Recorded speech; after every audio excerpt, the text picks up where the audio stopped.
कि रोज तुलसी में जल चढ़ाने से क्या होता है।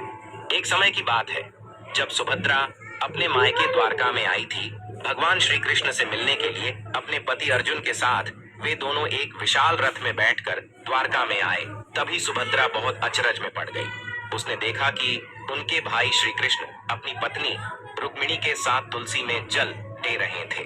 तो सुभद्रा महल में ना जाकर अपने भाई के पास चली गई और उसने पूछा, भैया आप ये क्या कर रहे हो?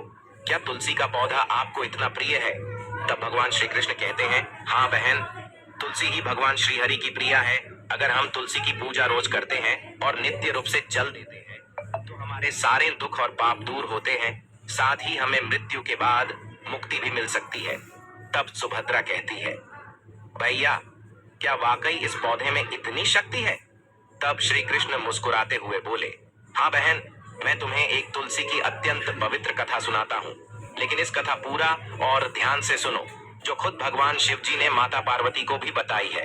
प्रिय दर्शकों, इस कथा को आप भी सच्ची श्रद्धा से सुने और कमेंट में जय श्री कृष्ण और हर हर महादेव जरूर लिखें। मित्रों, श्री कृष्ण कहते हैं, हे सुभद्रा, एक समय की बात है, अवंतिका राज्य में एक ब्राह्मण दाम्पत्य रहता है। वह भगवान शिव का बहुत बड़ा भक्त था, किंतु उसकी पत्नी श्री हरि की भक्त थी। उन दोनों के बीच इस बात को लेकर हमेशा मतभेद होता था, लेकिन हर पति पत्नी की तरह उनके झगड़े में उस ब्राह्मण की पत्नी ही जीत जाती थी। ऐसे ही कुछ दिन बीतने के बाद ब्राह्मण किसी दूसरे गांव में एक पारायण कथा सुनाने गया था, किंतु जब वह वापस लौट रहा था तो बीच में ही किसी दो राज्य में घमासान युद्ध छेड़ था। वह ब्राह्मण किसी तरह से वह अपनी जान बचाते हुए अपने घर आया, लेकिन उसके पीछे पीछे एक